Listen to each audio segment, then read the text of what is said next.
मुझे लगता है लीलामृत पे भी क्विज करना चाहिए अपन को। पता लगेगा कौन कितने पानी में है, मतलब कौन कितना सुन रहा है, उससे ही मालूम चलेगा। पर चलो, यहाँ पर दे देते हैं छुट्टी, कोई दिक्कत नहीं है। पर मुझे उम्मीद है कि हम ये जो पास टाइम सुन रहे हैं वो आप रेलिश कर पा रहे हैं, इस वजह से आप आ भी रहे हैं। जैसे वीडियो ऑफ करके आए, पर नियमित रूप से आ रहे हैं। मेरे प्लीज ज्वाइन का मैसेज ना करने के बावजूद भी आप नियमित रूप से आ जाते हैं। तो मतलब आप सुन रहे हैं, ठीक है। चलिए, देखते हैं। एक तो यहाँ पर ये दिक्कत है, कहाँ पर छोड़ा था ये थोड़ा ढूंढना पड़ता है।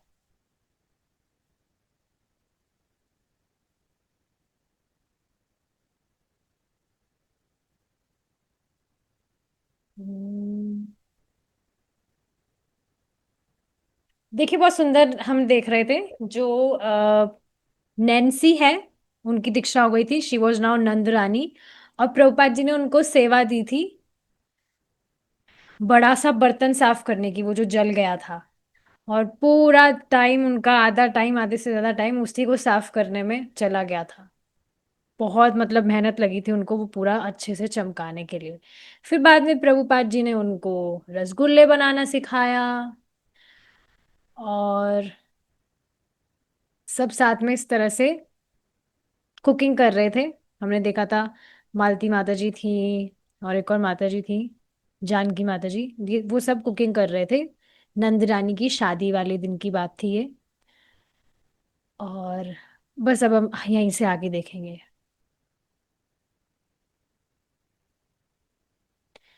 तो हमने देखा था कि प्रभुपाद जी के सामने नंद रानी तैयार होकर आई थी साड़ी वाड़ी पहन के। तो प्रभुपाद जी ने यही कहा था कि एक जो स्त्री है उसका वस्त्र साड़ी ही होना चाहिए, this is the way women should always look. इस पर हमने चर्चा की थी, अब इससे हम आगे बढ़ रहे हैं। तो नंदरानी इस तरह से बता रही हैं कि अ, जब वो साड़ी उन पर उनको पहनाई जा रही थी तो वो बहुत डर रही थी, क्योंकि उसमें इस तरह से पिंस वगैरह लगा रहे थे, तो उनको बहुत डर लग रहा था कि अरे ये लोग पता नहीं, मतलब कुछ मुझे लग वग ना जाए, बहुत डर लग रहा था। और आप बिल्कुल सोचिए ना इस तरह से कि आप जो कपड़ा पहनते हैं उससे बिल्कुल डिफरेंट कपड़ा आपको पहनाया जाए, तो आपको थोड़ा हिचक होगी ना कि ये क्या मुझे पहनाया जा रहा है, नई सी चीज। तो साड़ी तो कभी उन्होंने पहनी नहीं थी, साड़ी पता नहीं, नाम भी नहीं सुना होगा।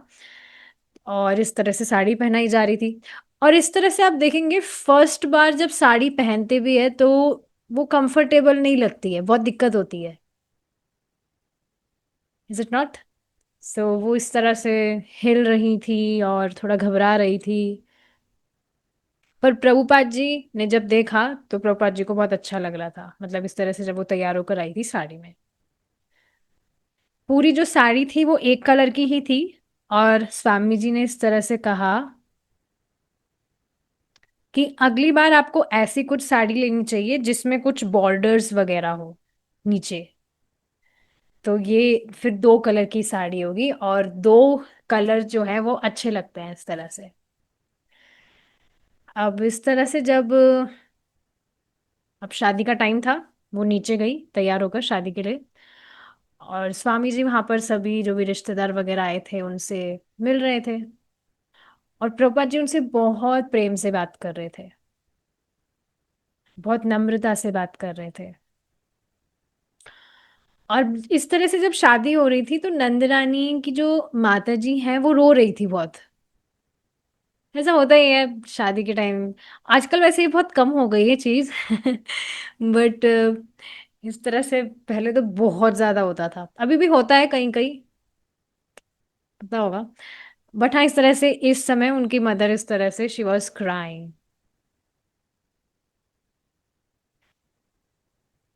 और नंदरानी को बहुत अच्छा लग रहा था, शी वॉज फीलिंग सेटिस्फाइड, संतुष्ट महसूस कर रही थी कि यहाँ पर इस तरह से शादी हो रही है, और बेसिकली स्वामी जी से मिलकर वो संतुष्ट महसूस कर रही थी कि she is blessed by meeting Swami ji, को बहुत अच्छा लग रहा था। ऐसा देखिए होता ही है ना, कभी हम किन्हीं भक्त से मिलते हैं तो हम इस तरह से ब्लेस्ड फील करते हैं कि वाओ, उनसे बात हो पाई, या किन्हीं भक्त से हमारा कुछ रिलेशन है, रिलेशन मतलब कुछ आदान प्रदान होता है, तो इस तरह से we feel bless, we feel grateful. तो ऐसे ये भी बहुत ब्लेस फील कर रही थी बाय मीटिंग स्वामी जी। अब ठीक है, यहाँ पर इनका केस, इनकी भी शादी हो गई, अब ठीक है, अब इनका भी जर्नी कंटिन्यू चलेगा। अब नेक्स्ट बात हो रही है अगले व्यक्ति के विषय में, स्टीव बॉलर्ट। अब ये जो व्यक्ति थे, ये 20 वर्ष के थे, और ये भी न्यूयॉर्क में ही पले थे, पले बड़े थे न्यूयॉर्क में। लेकिन अब वे यहाँ पर हिप्पीज के साथ में रह रहे थे सैन फ्रांसिस्को में। और वहां पर उन्होंने एक आर्टिकल में पढ़ा था, आर्टिकल न्यूज़पेपर या कुछ भी इस तरह से उन्होंने पढ़ा था, जिसमें उसमें इस तरह से उन्होंने पढ़ा था कि जो स्वामी भक्ति वेदांत हैं वे यहाँ सैन फ्रांसिस्को में आ रहे हैं। अब एक भारतीय सन्यासी से मिलने का आइडिया उनको बहुत इंटरेस्टिंग लगा, रुचिकर लगा, कि इस तरह से भारत के जो स्वामी हैं वो यहाँ विदेश में आ रहे हैं तो उनसे मिलना चाहिए। इस तरह से देखिए होता है, कोई भी फॉरेनर है, फॉरेनर मतलब सिर्फ वेस्ट की बात नहीं हो रही, फॉरेनर का मतलब होता है कोई अनजान व्यक्ति, और फॉरेनर का मतलब ये होता है कि वो इस तरह का अनजान है कि उसका सभी कुछ आचरण हमसे बिल्कुल अलग है। His kind of alien for us. Alien मतलब वो जो गंदा सा जो एलियन दिखाते हैं लोग, उसकी बात नहीं कर रही मैं। Alien means complete new person, complete different personality. तो ऐसे लोगों से मिलने में भी थोड़ा इंटरेस्ट होता है कि वो जो लोग हैं वो मतलब, जैसे अब इनकी स्थिति आप देखिए ना, ये यहाँ सैन फ्रांसिस्को में रह रहे हैं, और कोई भारत से कोई व्यक्ति आया है, आएगा, तो वो बहुत इंटरेस्टिंग रहेगा कि जो भारत से व्यक्ति है वो कैसे दिखते हैं, या उनसे बात करेंगे तो कुछ डिफरेंट होगा, तो ये सारी चीजें बहुत इंटरेस्टिंग लगती है, तो इनको भी बहुत इंटरेस्टिंग लग रहा था ये। तो नोटिस पढ़ने के बाद में, ये जो भी उन्होंने आर्टिकल पढ़ा था, वे उन्होंने इस तरह से सोचा था कि वे एयरपोर्ट पर जाएंगे स्वामी भक्तिवेदांत स्वामी जी से मिलने, और उनके साथ में वो एक स्त्री जो उनके साथ में रह रही थी, उनको भी वो लेकर गए थे। उस स्त्री का नाम था Caroline, Caroline Gold. Gold, silver, metal, इस तरह के सरनेम भी होते हैं। ओके। तो इस तरह से हाँ, वो दोनों, again these were girlfriend boyfriend. कितना बढ़िया, मतलब बढ़िया, मतलब बढ़िया नहीं, कितना ट्रेंड है वहां पर, बहुत ज्यादा ट्रेंड है ये गर्लफ्रेंड बॉयफ्रेंड का, तो सब इस तरह से खुल्लम खुला रहते हैं। तो दोनों इस तरह से स्वामी जी से मिलने गए एयरपोर्ट पर। अब ये जो दोनों थे, जब वहां पर गए थे, और हमने पढ़ाई था कि प्रभुपाद जी जब आए तो उनके वेलकम के लिए वहां पे सब चैंटिंग कर रहे थे, कीर्तन हो रहा था, तो ये कीर्तन सुनकर उनको बहुत ही अच्छा लगा था। They got a blissful lift, एक आनंद की अनुभूति वे कर रहे थे इस तरह से कीर्तन को सुनकर, शांति अनुभव कर रहे थे, और प्रभुपाद जी को देखकर भी। और तब से ही उन्होंने इस तरह से डिसाइड किया था कि वे प्रभुपाद जी के जो भी ये प्रवचन करते हैं, क्लासेस वगैरह देते हैं, कीर्तन वगैरह जो भी होता है मंदिर में, वो डेली वो रेगुलरली अटेंड करेंगे। उन्होंने ऐसा किया भी, चालू कर दिया था, रेगुलरली वे जा रहे थे। अब स्टीव ने इस तरह से डिसाइड किया था कि वो भी स्वामी जी की तरह बनना चाहते हैं। तो वो स्टीव और उनकी जो गर्लफ्रेंड है, वो दोनों प्रभुपाद स्वामी जी की तरह बनने का मतलब ये नहीं कि मतलब, आप समझ रहे हैं, बनने का मतलब कि जैसे Prabhupad ji, he is a Krishna devotee, तो उस तरह से हम भी कृष्णा कॉन्शियस लाइफ जिए, इसका ये अर्थ है। ये नहीं कि प्रभुपाद बन जाना। वैसे प्रभुपाद का बनने का मतलब क्या है? हम किसी व्यक्ति की तरह बनना चाहते हैं ना, तो किसी व्यक्ति की तरह बनने का मतलब क्या है? उसमें जो अच्छी क्वालिटीज हैं उसको हम अपने आप में लाना चाहते हैं। ये तो मतलब हुआ। तो स्वामी जी की तरह बनने का मतलब यही हुआ that Swami ji is a Krishna devotee and he is always in blissful joyful state, हमेशा खुश रहते हैं, स्माइल करते हैं। तो उनकी तरह बना था, तो दोनों गए साथ में प्रभुपाद जी को देखने, और उनसे दीक्षा की उन्होंने रिक्वेस्ट की। और ये काम उन्होंने किया कमरे के अंदर चुपचाप प्राइवेट में।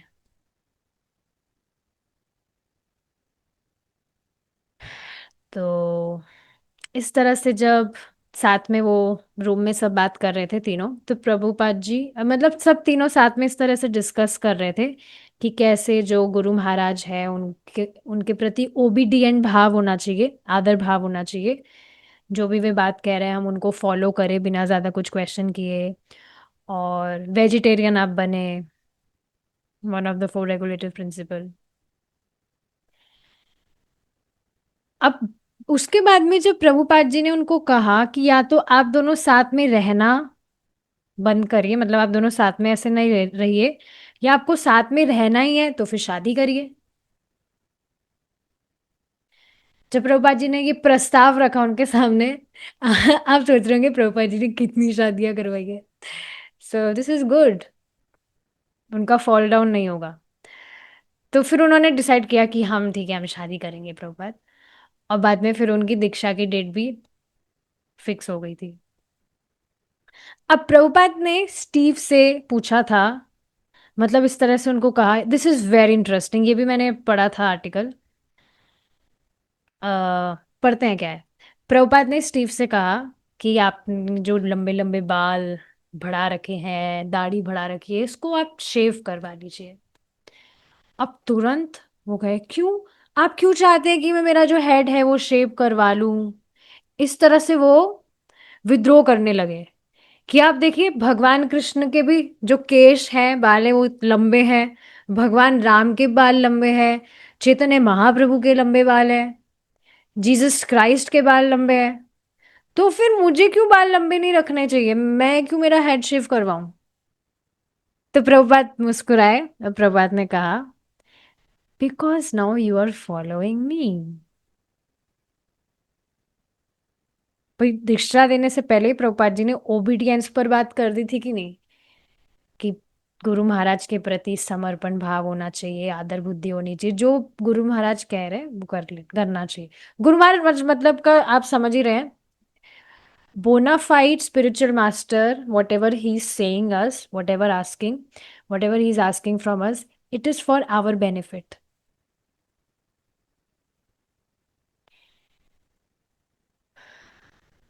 ये बात मुझे बहुत अच्छी लगती है। एक जैसे बात है जो मुझे बहुत ज्यादा अच्छी लगती है, वो क्या है, सामान्यतः आप देखेंगे कोई भी व्यक्ति कुछ भी कार्य कर रहा है, इवन सर्विस भी अगर देखा जाए वो कर रहा है, तो उसके पीछे का मंतव्य यही है कि उसको बदले में धन चाहिए। ज्यादातर केसेस यही देखे जाते हैं, उसको धन, धन की प्राप्ति के लिए वो ये सब कर रहा है। बट आप देखेंगे इस्कॉन में ऐसा नहीं है। जो भी प्रचार कर रहे हैं प्रचारक, that can be the preachers और सन्यासीज, वे खुल्लम खुला प्रचार कर रहे हैं, भगवान के भी विषय में बता रहे हैं, लेकिन कुछ धन प्राप्ति के लिए ऐसा नहीं कर रहे हैं। तो इससे भी समझ आता है दैट सामने वाला पर्सन इज सेल्फलेस। ये खुद की लालच के लिए हमें कुछ बात नहीं बता रहा है, कुछ सही बात बता रहा है, सेल्फलेसली हमारे कल्याण के लिए। तो ये बात समझना चाहिए। तो प्रभुपाद जी ने इसी तरह से मुस्कुराया। अब प्रभुपाद जी यहाँ पर भी कुछ चार्ज तो नहीं कर रहे थे, सब इस तरह से क्लासेस वगैरह सुनने आ रहे थे, कीर्तन के लिए आ रहे थे, it was all free. In fact daily यहाँ पर प्रसादम भी हो रहा था। तो काफी सारे भक्त थे जो प्रसाद भी पा रहे थे, किसी का कुछ चार्ज नहीं था। तो हाँ, इस तरह से वो क्वेश्चन करने लगे कि मुझे क्यों ऐसे हेड शेव करवाना रहेगा ये वो। तो प्रभात ने मुस्कुराते हुए कहा, क्योंकि आप मुझे फॉलो कर रहे हैं। और वहां सामने एक प्रिंट था दीवार पर, सूरदास जी का एक पोस्टर सा कुछ लगा हुआ था। और उसमें क्या लिखा था कि, सॉरी, लिखा नहीं था, सूरदास जी बेसिकली उसमें बैठे थे उस प्रिंट में, और उनका भी हेड शेव था। तो प्रभुपाद ने कहा, आपको अपना हेड उस तरह से शेव करवाना चाहिए। सूरदास की सूरदास जी की तरफ इस तरह से उंगली करते हुए प्रभुपाद जी ने उनको दिखाया। लेकिन फिर स्टीव ने कहा, मुझे नहीं लगता मैं अभी इसके लिए तैयार हूं। तो प्रभुपाद जी ने कहा, चलो ठीक है, अभी तुम युवा हो, अभी ठीक है, उस कुछ टाइम है तुम्हारे पास, बट एटलीस्ट तुम्हें अपना जो फेस है वो तो अच्छे से क्लीन शेव करवाना चाहिए। और अपने जो बाल है वो कम से कम एक आदमी की तरह तो रखने चाहिए। भाई ठीक है, तुम्हें पूरा हेड शेव नहीं करना, पर ऐसे औरतों की तरह लंबे लंबे बाल भी तो नहीं रखने चाहिए ना। प्रभुपाद जी देखिए, इसको श्रीमद् भागवतम के अपने किसी पर्पट में भी बताते हैं, पढ़ेंगे हम आगे। प्रभुपाद जी शाम को प्रभु जी क्लास में, कि जो मूर्ख लोग हैं कलयुग में, स्पेशली पुरुषों के लिए बताया जा रहा था, कि जो मूर्ख पुरुष है इस कलयुग के समय, वो समझेंगे कि अगर मैं मेरे बाल लंबे कर रहा हूं तो मैं हैंडसम लग रहा हूं। बट ऐसा है नहीं। एक्चुअली ये जो लंबे बाल रखने वाला जो स्टाइल है पुरुषों के लिए कहा जा रहा है, this is hippie hair style. और अभी भी काफी लोग हैं जो विदेश में रखते हैं। इस विदेश की बात छोड़ी, यहाँ पर भी भारत में भी तो काफी आजकल जो लड़के हैं वो इस तरह से लंबे बाल रखते हैं। But this is not the hair style of a man और अ बॉय।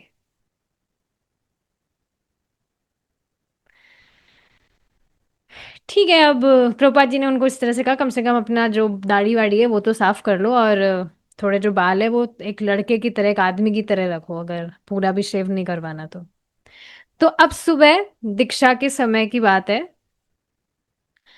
जो स्टीव है उन्होंने ठीक है अपनी दाढ़ी वाड़ी तो साफ कर ली थी, और बाल भी छोटे कटवा लिए थे। लेकिन आगे आगे से छोटे कटवाए थे सिर्फ, ताकि आगे से थोड़ा ठीक लगे, लेकिन पीछे से अभी भी लंबे ही थे। तो प्रभुपाद जी के पास जाकर वो पूछते हैं, प्रभुपाद जी ये कैसा है? तो प्रभुपाद जी ने कहा, भाई पीछे के मतलब भाई नहीं, पीछे के बाल भी आपको कटवाने चाहिए। तो स्टीव मान गए कि ठीक है मैं कटवा लूंगा। तो ठीक है, अब उसके बाद में दोनों की दीक्षा हुई। तो स्टीव को नाम दिया गया सुबल, और कैरोलीन को नाम दिया गया कृष्णा देवी। और कुछ दिन बाद में फिर उनकी शादी भी हुई। अब हर शादी जो इस तरह से हो रही थी वो एक ओकेजन था, एक फेस्टिवल था, बेसिकली एक अवसर था कीर्तन और प्रसादम डिस्ट्रीब्यूशन का। ताकि जो, जैसे अब आप देखिए ना, शादी में भी बाहर के काफी सारे ऐसे रिश्तेदार वगैरह होते हैं जो आते ही हैं, तो उनके लिए भी ये एक अट्रैक्शन का कारण बने कि वाह ये क्या चीज़ है, वाह कितना सुंदर कीर्तन हो रहा है, वाह कितना टेस्टी प्रसाद है या खाना है, वाह। तो उनके लिए, उनको ये अट्रैक्ट करता था कीर्तन प्रसादम डिस्ट्रीब्यूशन। और आप देखेंगे कि हर बार प्रभुपाद जी किस तरह से इतने इतने पकवान बनाते थे, बहुत वैरायटीज बनाते थे बेसिकली, स्पेशली ये जो वेडिंग्स वगैरह हो रही थी तब। और इस तरह से करते करते हर बार बहुत सारे आध्यात्मिक नाम, और जो विवाहित कपल्स हैं इस तरह से, वो हर सेरेमनी के साथ साथ इस तरह से बढ़ते जा रहे थे। तो प्रभुपाद जी की जो आध्यात्मिक आध्यात्मिक परिवार था वो इस तरह से बढ़ रहा था। और इस तरह का ये जो सुखपूर्वक मैत्री वाला ये जो एटमॉस्फियर था, वातावरण था, आप देखेंगे ना भक्तों के बीच में जो वातावरण होता है वो अब सामान्य ऐसे नहीं होता है दूसरे लोगों के साथ में। जो व्यवहार जो वातावरण भक्तों के साथ होता है भक्तों के बीच में होता है। तो ये जो मैत्रीपूर्ण प्रीतिपूर्ण वातावरण था वो एक छोटी प्रेम पूर्वक परिवार की तरह था, प्रेम पूर्वक फैमिली की तरह था। और प्रभुपाद जी हमेशा अपने शिष्यों के साथ में बहुत ही इंटीमेटली बिहेव करते थे। इंटीमेटली आप समझ रहे हैं ना, बहुत जो मतलब सामने वाला जो व्यक्ति है ही इज वेरी क्लोज। जैसे बिल्कुल एकदम जो अपन जैसे बच्चे के साथ अपना जो इंटीमेट व्यवहार होता है माता का, उस तरह से प्रभुपाद जी का अपने शिष्यों के साथ में व्यवहार हुआ करता था। कोई फॉर्मेलिटीज नहीं, कोई हायरार्की नहीं कि प्रभुपाद जी से मिलने के लिए पहले आपको ऐसे बहुत प्रोसीजर से जाना पड़ेगा, नहीं। आराम से जिसको भी प्रभुपाद जी से मिलना था, कुछ बात करनी थी, वो आराम से प्रभुपाद जी के पास में व्यक्तिगत रूप से बैठकर बात कर सकता था।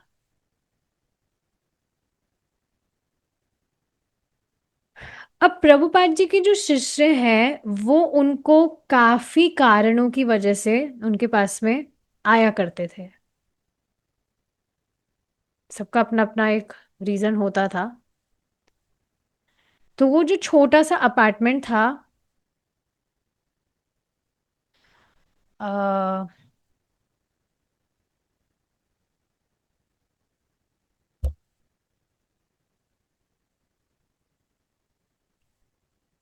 सुबह के समय, सुबह के समय तो अकेले ही थे प्रभुपाद जी। तो वो छोटा सा जो अपार्टमेंट था वो सुबह के समय इस तरह से प्रभुपाद जी वहां पर अकेले हुआ करते थे। और सुबह की जो धूप है वहां पर वे अपनी डेस्क के पास में बैठा करते थे, अपनी जो भी उनका जो मैट है आसन वगैरह है वहां पर। अब जो पुरुष है जैसे कि मुकुंद, गुरुदास, श्याम सुंदर, ये सब फ्रेंड्स थे, मतलब फ्रेंड्स की तरह, मित्र की तरह थे सब प्रभुपाद जी के साथ। जानकी और गोविंदा दासी, इस बात को आप समझ रहे हैं ना, जैसे अभी परम पूज्य सच्चिदानंद स्वामी महाराज की वो हुई थी व्यास पूजा, तो उसमें भी सब महाराज के डिसाइपल्स थे। सच में सब महाराज के डिसाइपल थे, इकलौती मैं थी जो एस्पायरिंग डिसाइपल थी वहां पर। डिसाइपल नहीं मतलब एस्पायरिंग डिवोटी, जिनको महाराज से जो एस्पायर कर रही है, बाकी सब वो महाराज के ही वहां पर डिसाइपल्स थे, इनिशिएटेड। तो एक माता जी हैं वो, मतलब उनका अच्छा मुझसे रिलेशन है, तो उन्होंने मुझे इनवाइट किया था कि ये बहुत ही ज्यादा कॉन्फिडेंशियल था, मतलब सब इसमें इन्वॉल्व नहीं होते, जो बहुत क्लोज महाराज के डिसाइपल्स हैं वो ही इसमें होते हैं। तो मुझे भी इस तरह से मौका मिला था। तो वहां पर एक भक्त है वो कीर्तनिया है, वो महाराज के साथ ही रहते हैं, कीर्तन करते हैं, मृदंग वगैरह बजाते हैं वो।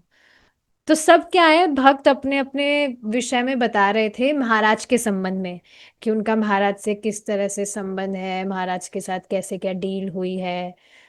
तो जो भी महाराज के साथ में उनकी वार्ता वगैरह हुई है, रेसिप्रोकेशन हुआ है, वो सब शेयर कर रहे थे। तो वो जो भक्त थे उनका नाम तो मुझे याद नहीं आ रहा है, पर आपने शायद उनको देखा होगा क्योंकि वो अक्सर महाराज के साथ ही रहते हैं, मृदंग बजाते हैं। तो बता रहे थे कि मैं मुझसे महाराज का मतलब महाराज मुझसे एज अ फ्रेंड ट्रीट करते हैं, जैसे अपने किसी मित्र से हम बात कर रहे हैं, इस तरह से महाराज मुझसे बात करते हैं। तो वैसे यहाँ पर आप मित्रता का मतलब समझ रहे होंगे, मुकुंद, गुरुदास, श्याम सुंदर, इनके साथ में प्रभुपाद जी का इस तरह से मित्र जैसा व्यवहार था। जानकी गोविंदा दासी के साथ में प्रभुपाद जी आ, कभी कभी, यहाँ पर एक वर्ड है, थोड़ा अलग सा ही है।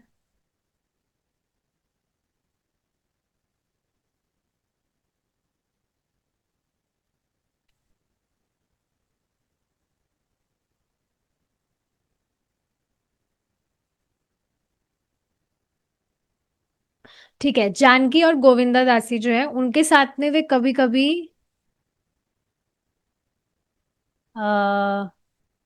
डांट सुनने के लिए तैयार रहते थे।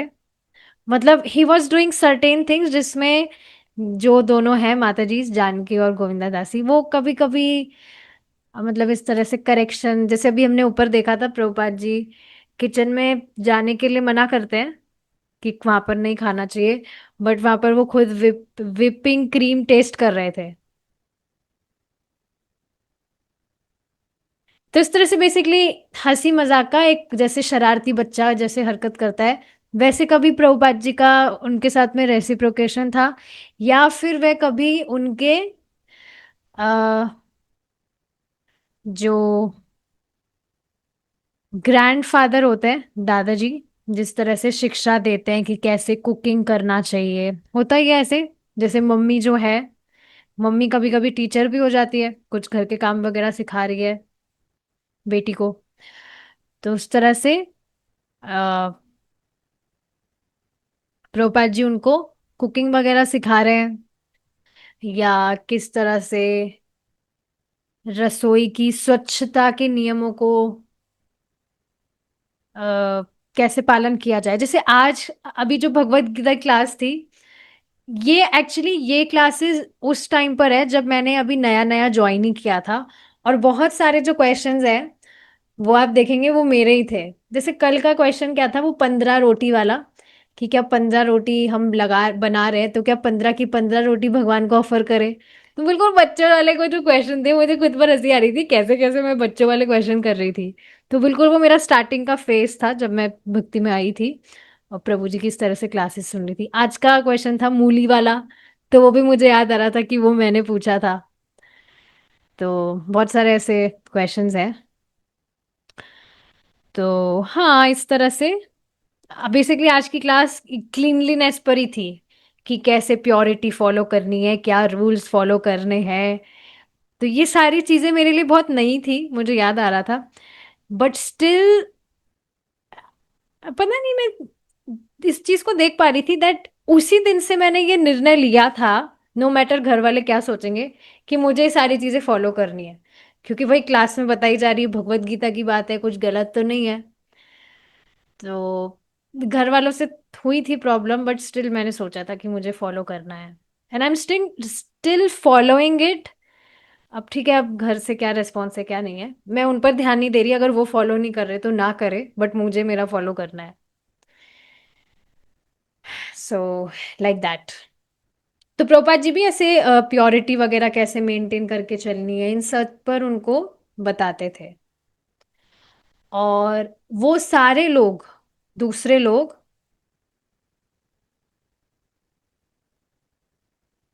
और मतलब बाकी सभी लोगों के लिए इनको मिलाकर प्रभुपाद जी भगवान कृष्ण के एक शुद्ध भक्त थे, जिनको शास्त्रों का सभी सार मालूम है, और जिनको ये सच भी मालूम है कि किस तरह से जो देहांतरण हो रहा है, ये पुनर्जन्म वगैरह जो हो रहा है, इस सब के सत्य के विषय में प्रभुपाद जी जानते हैं।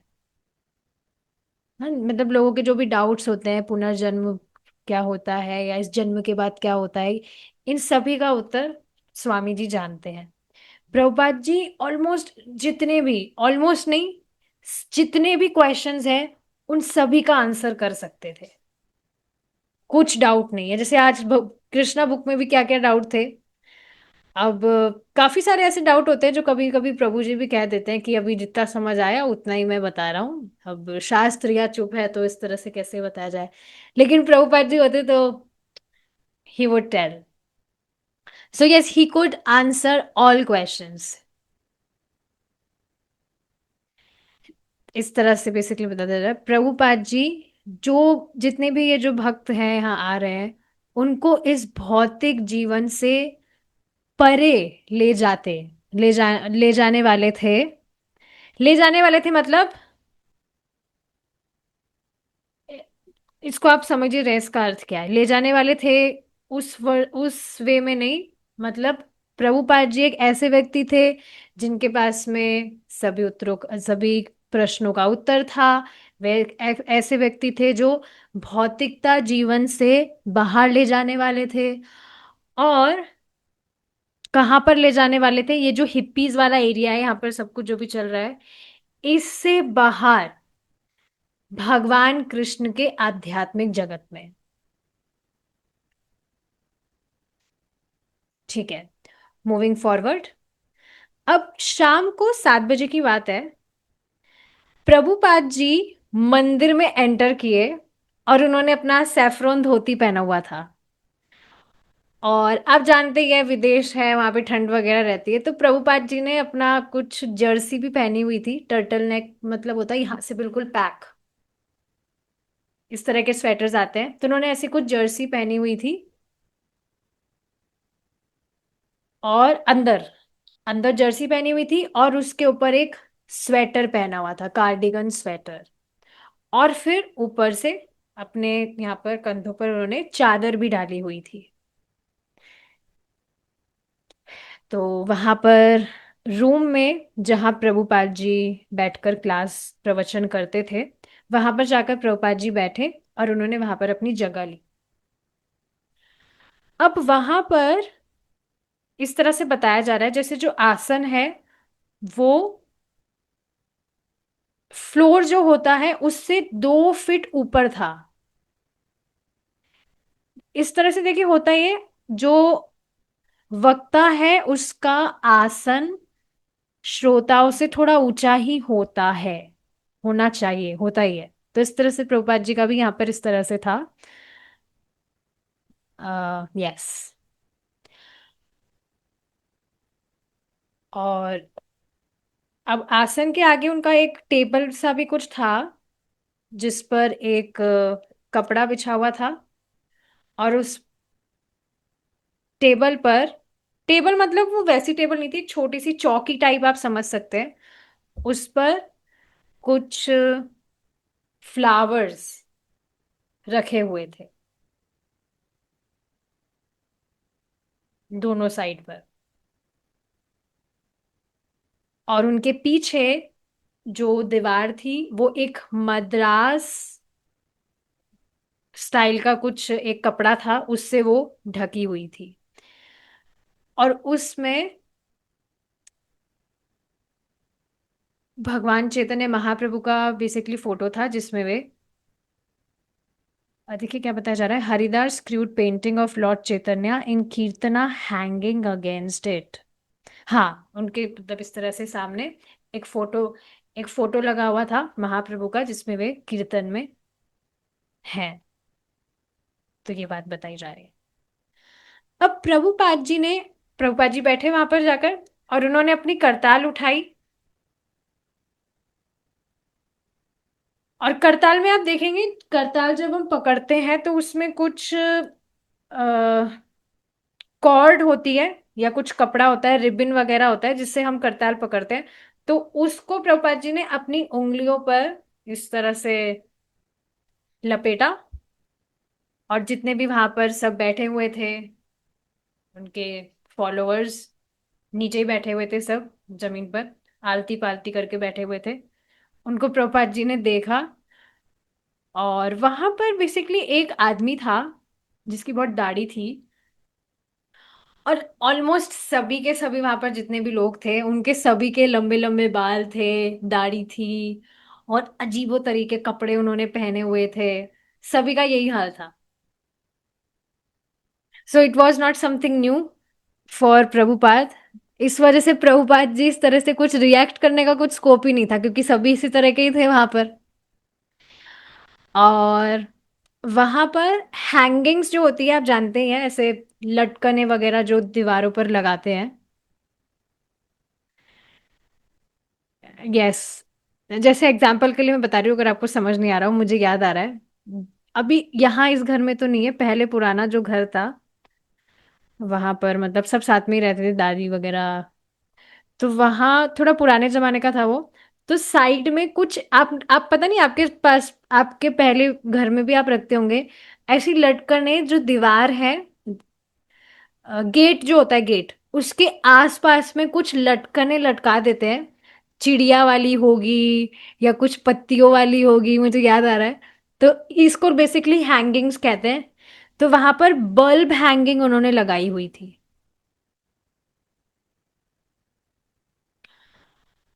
और इसके अलावा आप देखेंगे कुछ ऐसे ऊपर सीलिंग से निकलते हुए कुछ बल्ब्स भी लगे हुए होते हैं, जिसमें कुछ लैंप लैंप जो होता है, लैंप की जो टोपी होती है वो भी उस बल्ब बल्ब में लगाते हैं, तो वो थोड़ा अच्छा लुक देता है। तो ऐसा कुछ उन्होंने वहां पर लगाया हुआ था।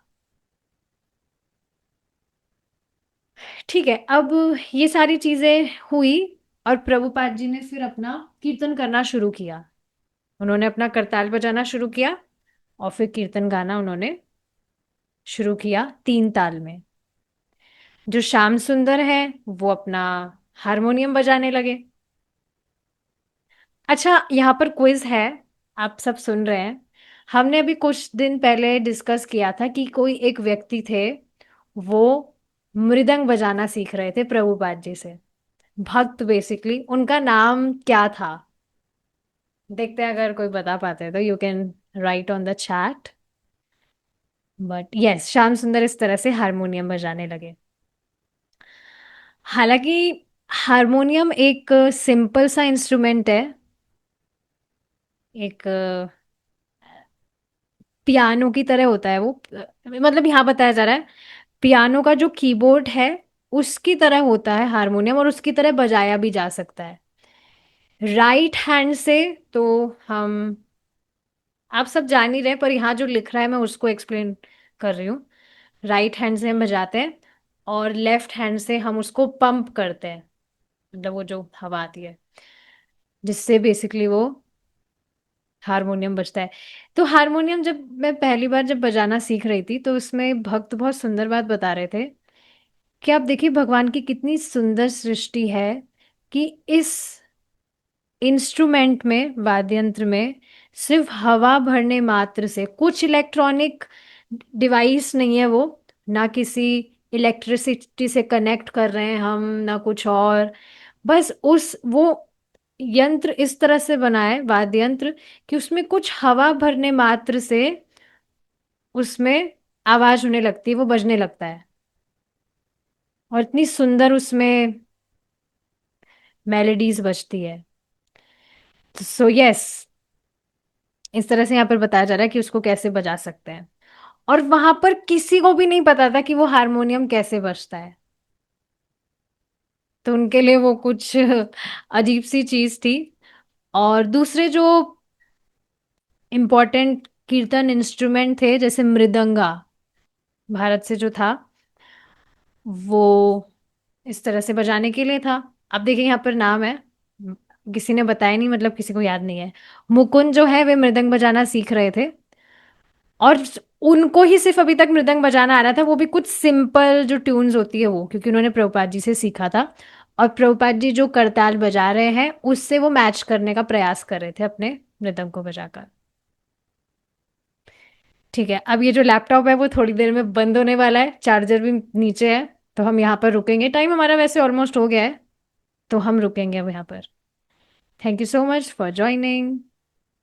शिला प्रभुपाद की जय। हरे कृष्णा।